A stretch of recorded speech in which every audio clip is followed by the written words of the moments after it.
The C-SPAN networks bring you long-form public affairs programming from the nation's capital and are a public service of your television provider. C-SPAN, created by cable.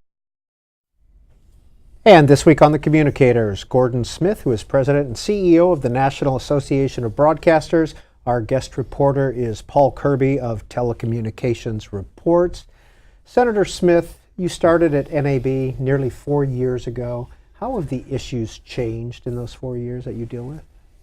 Well, it seems like the issues just keep on coming, but and they tend to be very major issues affecting both radio and television. But clearly on the radio side, the whole issue of performance rights, performance tax, whatever you want to describe it as, is a ongoing challenge. Hopefully the day will arrive when both the digital and the terrestrial platform can come up with a model that actually grows music and works for both. But right now one has an unsustainable business model and the other one works for radio. But on the other hand, we need it to work for the performers too. But if you provide a rate that simply destroys local radio, that is a bad thing. We can't stand idly by for that. But a lot of contractual negotiations are going on with some of our major members like Clear Channel and Entercom, doing deals with labels. So a market is starting to develop in that regard. On the television side, obviously the other big issues are spectrum, which is now out of Congress and into the hands of the FCC, retransmission consent and must carry, and of course ownership restrictions. These are all things that are of enormous consequence to television broadcasters, both large and small, and we're engaged in all of them. So I guess my biggest surprise is how many big issues keep coming. Well, speaking of the FCC, it looks like there's going to be a new chairman of the FCC. I want to get your views on Tom Wheeler and potentially moving ahead with him without a Republican nominee. Well, we support the confirmation of Tom Wheeler. I personally do not know him. I believe I've met him on one occasion, but what I know of him from people whose opinions I value, they hold him in high regard. He is both politically savvy and business experienced, and he has run 2 trade associations. So he will certainly have an idea of the job that NAB has to do for our members, and so we respect his resume and look forward to engaging with him. But having served on the Senate Commerce Committee, I can tell you he won't be confirmed until there is a Republican to pair him with. That's just the way it works there, and I can't imagine that changing. So sometime this fall, hopefully before Christmas, we'll have a fully staffed FCC commission. One of the major issues at the FCC is the incentive auction. And I'll ask you some more details about it, but just first of all, the FCC wants to try to hold their auction next year. Is that too ambitious? Is there a concern that they'll rush things and not look into things carefully enough? Well, it may sound cliche, but we've said from the beginning, let's do it right and not just right now. And that really has a lot of meaning to us. And we have great sympathy for the fact that this is an enormously complicated process that they are going through. What we have asked of the FCC commissioners is more transparency, more engagement. It might be conventional wisdom that broadcasters want to stop this. Actually, I think it's in our interest to accelerate this to the degree possible while still getting it right, because this has enormous consequence to the nation, that there is a dedicated and healthy broadcast band dedicated to broadcasting if we're serious about preserving video on a large scale that is free and that is local. These things are hugely important to people. They're in the information age. People still care about gathering around their big screens and watching their sporting events or getting emergency information or staying up with the news. That comes from broadcasting, and in a very significant way. So we gave up a lot of spectrum when we went from analog to digital. We're being asked for more, but I think it's important to understand the broadband community has twice as much spectrum as we do. They want more of ours. At the most, this auction will add 10% to their current holdings, but it will require roughly moving 60% of television towers in this country. That is an enormous undertaking, and you can't underestimate the potential for disruption to the American people if this is not done right. So when we ask for transparency and more engagement, we actually have at the NAB some of the brightest minds in the physics of spectrum in America.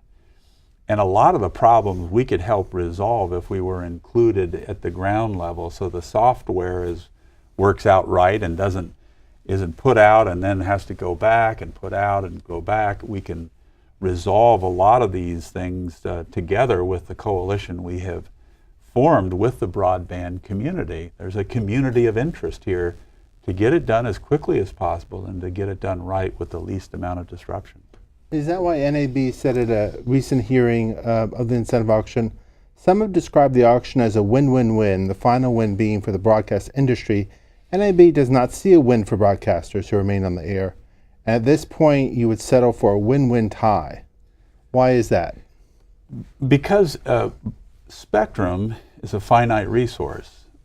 Spectrum is the seed corn of anybody that has it. If you don't have it, you don't get a crop. And if you want to talk about corn and peas, we can do that. I know something about that. That'll be the next show. So when we talk about spectrum, we're actually really talking about a very significant public policy.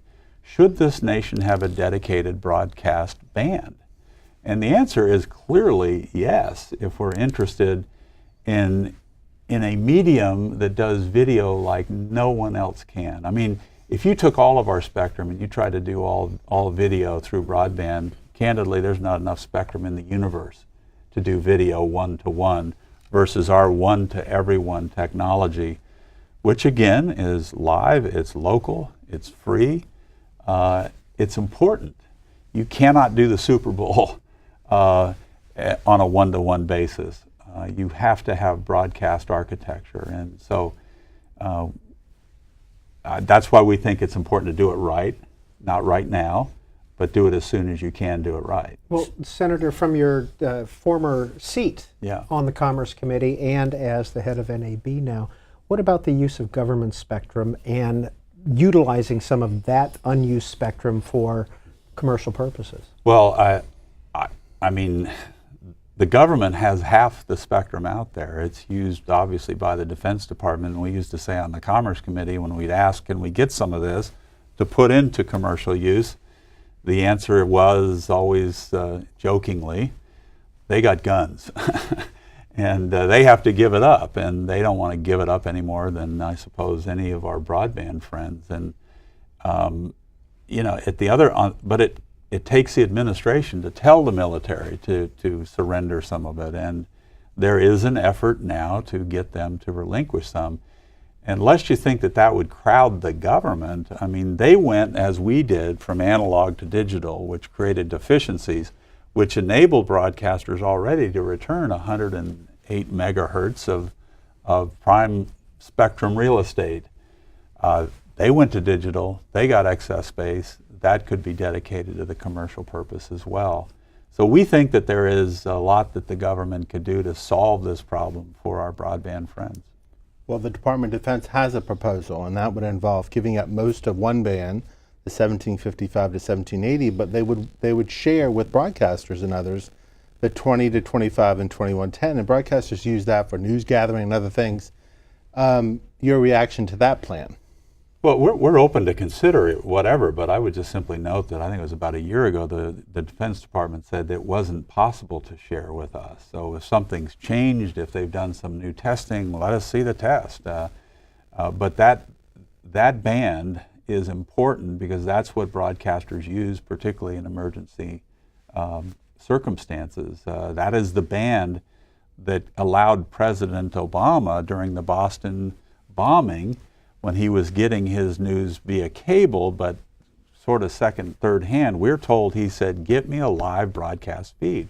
It was on that very band that he was able to watch live what was happening in Boston. So again, when these ideas are floated, it's really important to get into the details and find out the consequence of these suggestions that are put out there. Again, if something's changed and they can share, let us see the tests that say that it can work now where it couldn't have a year ago. Now, looking at some of the complaints in the instead of auction proceeding, how is the FCC not being transparent enough? They said they've met with NAB folks 15 times alone. How are they not being transparent enough? Well, they recently put out a whole bunch of information, and understanding it all is really what they want us to do. We'll let you see what we're working with. What we could do with them, if they wanted to get us and our broadband colleagues together in a room, we could tell them what we think works and what doesn't, and then if we're all in the same boat and getting this right, I think we could have a lot fewer starts and stops in this process. For example, one of the major things that has to happen is these new agreements with Canada and Mexico, and these are very complicated international relationships. Spectrum Airways don't know the difference between the U.S. or the Canadian border, and if the auction is going to be successful in sufficient quantity, this has to be resolved with Canada, or else you will literally disenfranchise broadcast TV from all of our northern and southern states. I don't think that's an outcome that the FCC would want. So let us be a part of that. Let us know in the beginning, be part of the creation instead of responding to their best guess at this point. Gordon Smith, we recently had Chet Kanosia on this program, the founder of Aereo. Mm-hmm. We asked him to respond to people saying that they are so-called stealing broadcaster signals. Here's what he had to say if we could get your response. Sure. At some point you have to sort of call it what it is. It's name calling, because when three federal courts express an opinion that it is a legal technology and it's consistent with what Congress intended, it's difficult for me to sort of to look at it any other way except as name calling and mischaracterization. Fact of the matter is that this content is paid for by the consumers in advertising spectrum that the broadcasters have. I would respond just this way. It is true the Second Circuit denied a preliminary injunction against broadcasters, so the case proceeds. And that yesterday on the merits in the Ninth Circuit, a case called Aereo Killer, the Ninth Circuit District Court held that it was in fact identical facts. They held that it was a violation of copyright. So that happened yesterday. Ultimately, this will have to be decided, I suppose, by the Supreme Court. But the principle is simply this. If you want to put out our stuff and you want to grab it and charge someone for it, then there's a copyright issue. If Aereo doesn't want to, if they just want to provide the service and not charge for it, then I think they have a better case. But ultimately, when you take someone else's property and then you resell it, you owe them for it. You should negotiate for it. That's the requirement of copyright law. And eventually the courts will decide this, and certainly the market will. I mean, as television broadcasting becomes more and more mobile, it used to be ubiquitous. Broadcasting was a big TV in your living room. Now it's pretty much on every device that you can have. That's going to create a real investment problem, a return on investment problem for Aereo as a business model. Another new technology that's creating some headaches for broadcasters is the dish hopper. And broadcasters recently lost their attempt to get a preliminary injunction there. That goes forward. It allows basically consumers to skip commercials. Some folks said perhaps broadcasters will have to figure into the retransmission fee request if they lose that case. Can you give us kind of your sense of where you think that's going? Yeah, I think if it does not violate copyright, then it probably and most certainly does violate contract. And so it then becomes an issue of, the hopper is just aimed at broadcast content, not at cable content, not at their content. And so it's something of real concern to us. It's not for consumer, it's for them, it's for Dish. because they don't allow people to block out their ads, just ours. At the end of the day, I think all of my members, when it comes to doing content deals with Dish, they're gonna have to either, as to past actions, they probably have damages that they can seek. But as to the future, it means that you better have a different number in mind when you want to negotiate retransmission consent with Dish. Another incentive auction question. NAB has said in the past that they don't know of broadcasters that are willing to give up spectrum in exchange for proceeds from the auction. But there's a coalition of more than 70 broadcasters led by a former executive in the industry who say they're willing to consider it.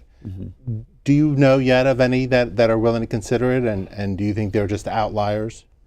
I think they're outliers, but they're free to do this, and if that coalition wants to play, then play.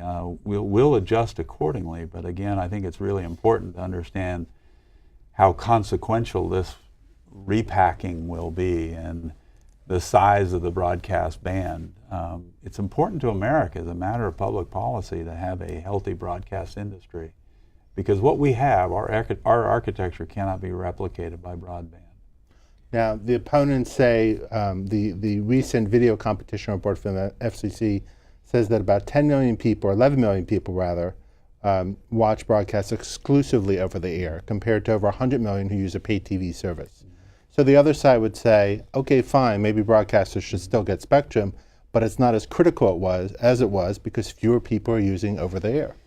Well, we're just glad that people get our content however they want to get it, but I would note that there are three different ones. I think Gary Shapiro, CEA, put out that it was 7%. Well, that was their own internal workings and was certainly biased against us.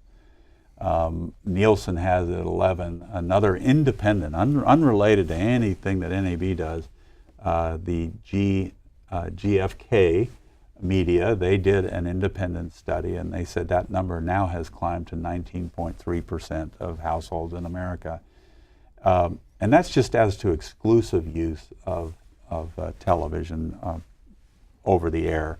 Most homes have either a cable or a satellite, and then they have several other TVs that are on antenna. But let's just say the number is 19.3%. Who are those people? Well, they tend to be the economically underprivileged, the minority community, and now increasingly the young, who are either cutting the cord or never hooking up the cord because they found that with a combination of broadcast and the internet, they got all the TV they can watch. All the time they have to watch TV, that satisfies it. So broadcast direct over-the-air viewership is growing. It's not shrinking. And those constituencies of minorities, economically underprivileged and rural and young and often elderly, they shouldn't be excluded from the world of television just because various dueling statistics are out there. So, Senator Smith, when you think about the future of television 5, 10, 20 years, what do you see? It's a very exciting future. I think multicasting, for example, which digital made possible, one of the reasons why people are cutting the cord is they find out that unlike on cable or satellite, you can go to your channel 4 and you can get 4 channels off of that now. There's tremendous new content coming in that you can get only through over the air. Mobile is an issue that I'm very interested in and concerned in and pushing my membership to adopt. There are probably 150 cities in the country now that have stations lighting up a mobile transmission so that people can get broadcast signals that they're not billed for, that just free to them on their iPads and other devices. That's the future. And one of my really exciting things that I've seen recently in a visit to Tokyo at NHK Labs was the coming of 4K and HK, and this is such incredible television visually. It's better than 3D, and you don't need glasses. And these things all take spectrum, and they certainly take investment by broadcasters in what you would know of as a new standard Your viewers may understand the difference between the ATSC and the OFDM standards. The rest of the world is on the OFDM standard, which has far greater efficiency and mobility and penetration capacity for purposes of mobile. I think eventually that's where broadcasters will end up, and that will provide video anytime, anywhere, on any device for all people at all times. And that's an exciting future, because especially as it relates to video, there's no substitute for broadcast architecture, one to everyone. Are we going to continue to see some retransmission fights or disagreements? I think you will. Obviously, we hate it when there are any disputes, because retransmission consent is hugely important to my television members. I mean, there are two ways you pay for localism, local content. You pay for it through advertising model, which is the historic model of television broadcasting, or now, and a growing stream, is retransmission consent. Now, it'll find its level. It's like any market. Right now, cable pays itself far more for its content than it pays to broadcasters. And the truth of the matter is, our content is the one that people watch the most. You look at the 100 top shows of any given week, 94 of them are broadcast content. So it's worth something, and it's important that we fight and win this battle on retransmission consent, because candidly, it's vital if the Congress wants us to continue trying to foster localism and provide all of the things that we do to earn our licenses every day. You got to have a way to finance it. It's advertising, it's retransmission consent.